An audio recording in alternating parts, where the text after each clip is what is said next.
प्रिय मित्रों एवं मेरे प्यारे बच्चों, पिछले वीडियो में हम लोगों ने वैदिक के पार्ट फर्स्ट को पढ़ा था, जिसमें हम लोगों ने 35 क्वेश्चंस पढ़े थे। आज हम लोग पुनः वन लाइनर क्वेश्चंस में आगे बढ़ रहे हैं और ये वैदिक का ये सेकंड वीडियो हुआ। तो आइए हम लोग देखते हैं कि जो हमारा सेकंड वीडियो है, इसमें हम लोग एक दूसरे का कितना साथ देते हैं और आप अपने आप को जज करें कि आप कितना अच्छा कर सकते हैं या कितना अच्छा आपने अब तक किया है। तो आइए हम लोग देखते हैं अगला क्वेश्चन। तो बच्चों, अगले क्वेश्चन में कह रहा है कि 36 नंबर का यह क्वेश्चन है और इसमें कह रहा है कि उत्तर वैदिक काल में आर्यों को भौतिक भूगोल की किस अंग की जानकारी नहीं थी।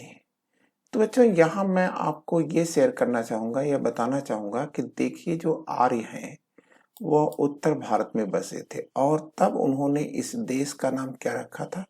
तो आप कहोगे कि सर, तब उन्होंने इस देश का नाम, ठीक है, आर्यावर्त रखा था। क्लियर। और आर्य विंध्य पर्वत के दक्षिण में विस्तार नहीं कर सके थे।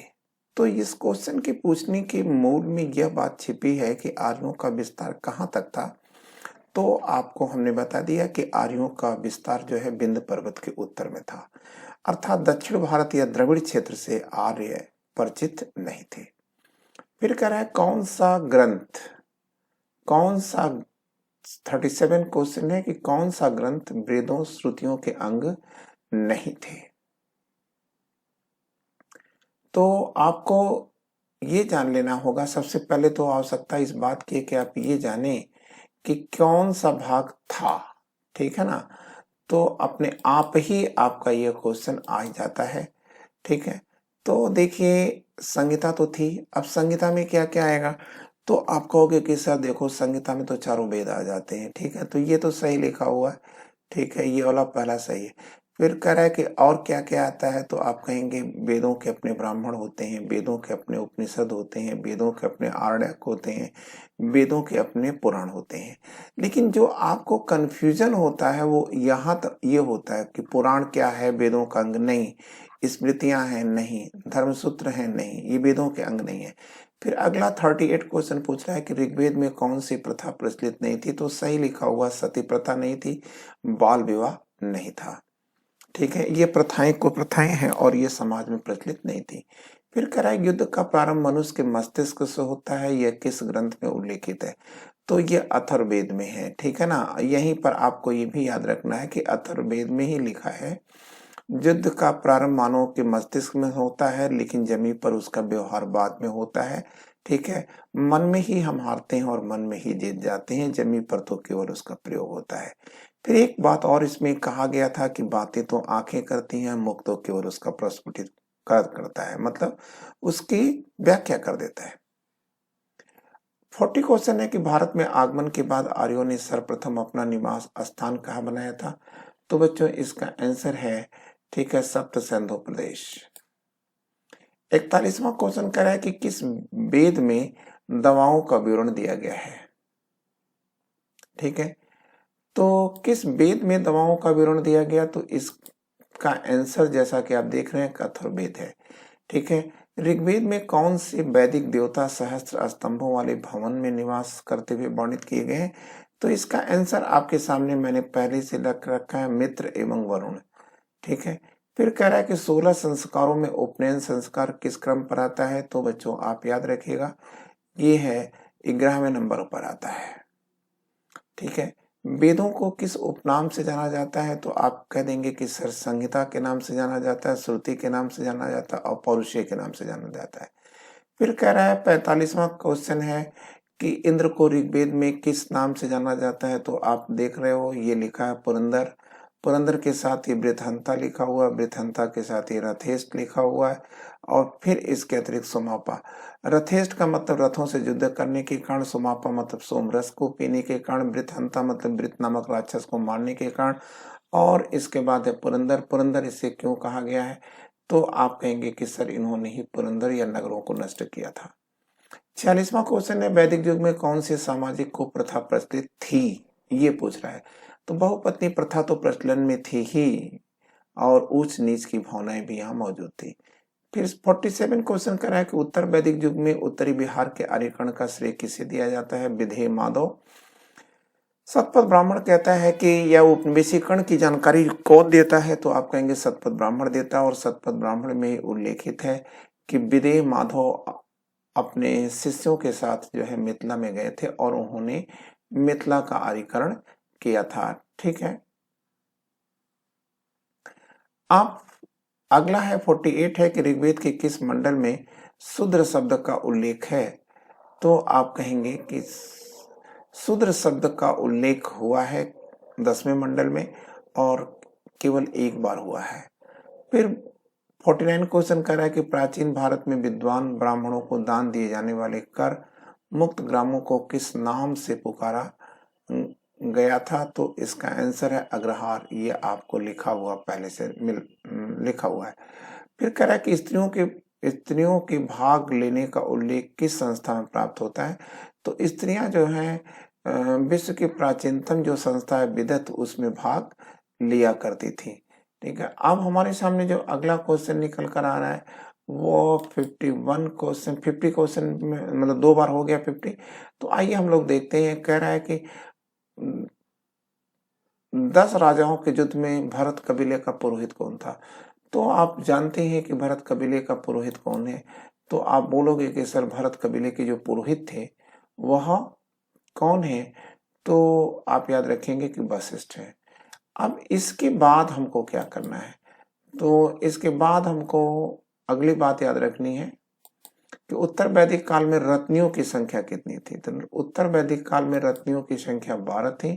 ठीक है, जैसा कि ये आप देख रहे हैं रत्नियों की संख्या कितनी थी, तो ये लिखा हुआ 12। ठीक है, फिर कह रहा है कि ऋग्वेद में उल्लेखित अश्वत्थ वृक्ष किसे कहा जाता था, तो इसका आंसर है पीपल। ठीक है, पूर्व वैदिक युग का प्रमुख खाद्यान्न क्या था, तो इसका आंसर जौ है। ठीक है, अयोध्या का सर्वप्रथम उल्लेख कहाँ मिलता है, तो बच्चों इसका उत्तर है अथर्ववेद। अब किस उत्तर वैदिक कालीन विचारक ने वेदों की महिमा का पहली बार खंडन किया था, तो आप कहेंगे कि सर कौत्स ने किया था। ठीक है, अब अगला क्वेश्चन हमारे सामने जा रहा है 56, और ऋग्वेद के 9वें मंडल के सभी सूत्र एक ही देवता को की स्तुति करते हैं, तो किस देवता की स्तुति करते हैं, तो आप बोलोगे कि सर ये जो देवताओं की स्तुतियां हैं यह सोम की है। क्लियर, अब बच्चों यह सोम देवता को सुपुर्द करता है। ठीक है, कौन सा मंडल, तो आप कहेंगे कि 9वां मंडल। 9वां मंडल में सोम देवता के लिए कितने सूक्त हैं, तो आप कहोगे कि सर 1 4 4 अर्थात 144 सूक्त हैं। ठीक है, बोगार से कोई अभिलेख कहाँ है, तो आप कहेंगे कि सर टर्की में है, तुर्की में है। फिर वैदिक युग की प्राचीनतम संस्था कौन थी, तो आप ये देखिए लिखा हुआ विदत, मैंने साफ कर दिया विदत। ठीक है, फिर युद्ध के लिए ऋग्वेद में किस शब्द का प्रयोग किया गया है, तो आप बोलोगे कि सर गविष्ठ शब्द का प्रयोग किया गया है। ऋग्वेद के तीसरे मंडल का संकलन किसने किया है, तो आप बोलोगे कि सर विश्वामित्र ने किया है। और इसी मंडल से गायत्री मंत्र लिया गया है। यज्ञ कर्मकांड का पर्यवेक्षण कौन करता था, यह तो आप बोलोगे कि सर यज्ञ कर्मकांड का पर्यवेक्षण करने वाला जो है वो ब्रह्म था। ठीक है, और ब्रह्म अथर्ववेद का विशेष विशेषज्ञ था। अब वह कौन सा वेद है जिसकी रचना गद्य और पद दोनों में हुई है, तो आपको याद रखना है कि वह कौन सा वेद है जो गद्य और पद दोनों में है, तो इसका आंसर है यजुर्वेद।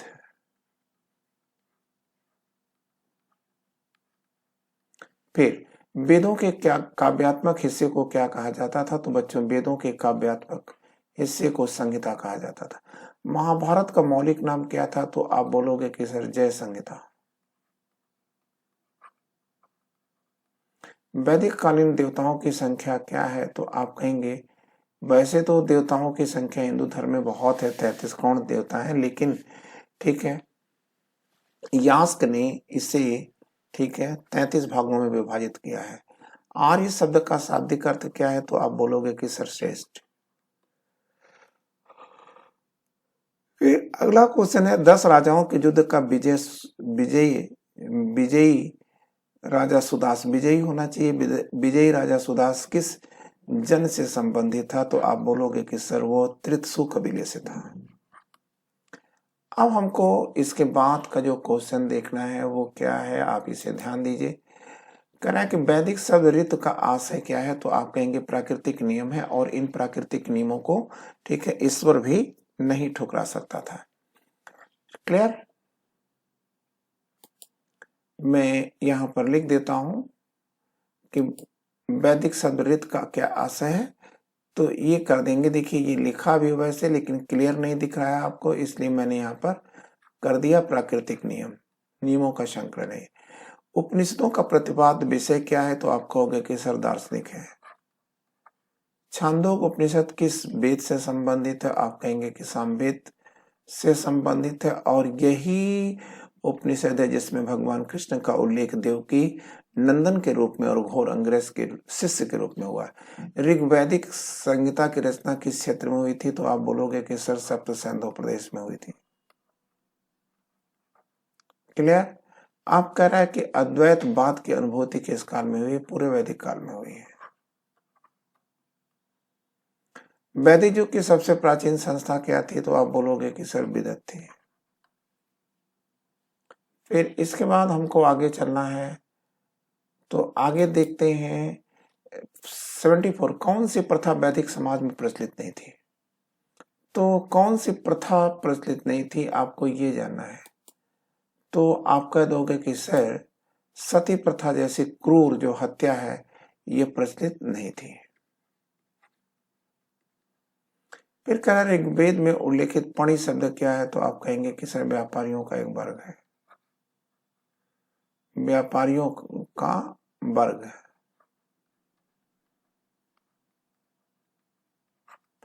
ठीक है। उत्तर वैदिक काल में पांचाल के प्रसिद्ध दार्शनिक राजा कौन थे? तो आप कहोगे प्रवाहण जावली। गायत्री मंत्र सूर्य के किस रूप से संबंधित है? आप कहेंगे पूर्ण उगा हुआ सूर्य, या आप कहेंगे सूर्य का यौवन ही है। पूर्व वैदिक आर्यों का मुख्य व्यवसाय क्या था? पशुपालन।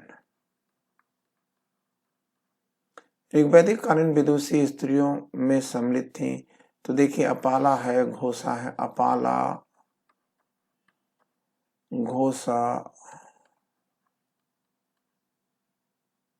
ठीक है, तो अपाला है और घोषा है, ठीक है ना। अब इसके बाद हमको क्या करना है? इसके बाद हमको आगे चलना है, देखते हैं कि आगे हमारा क्या क्वेश्चन चल रहा है, मतलब 19 क्वेश्चन कहाँ जा रहे हैं। तो बच्चों 19 क्वेश्चन देखने के लिए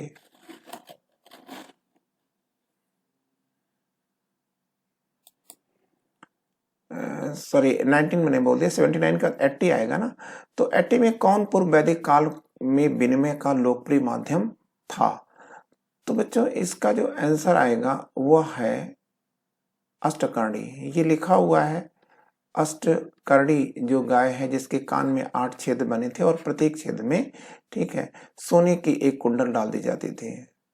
क्लियर? फिर कह रहा है कि विनिमय का जो लोकप्रिय माध्यम था वो तो अष्टकर्णी गाय थी ही, ठीक है, इसके साथ साथ घोड़ा भी, ठीक है, ये इनका विनिमय का साधन था। ठीक है, इसमें मान लीजिए और कुछ पूछता है तो आप कह देंगे निष्क भी है। मान लीजिए कोर्ट में क्वेश्चन पूछता है तो आप कह देंगे कि सर निष्क भी तो है। राजा की उत्पत्ति के विषय में सर्वप्रथम उल्लेख कहाँ मिलता है? ऐत्रेय ब्राह्मण में।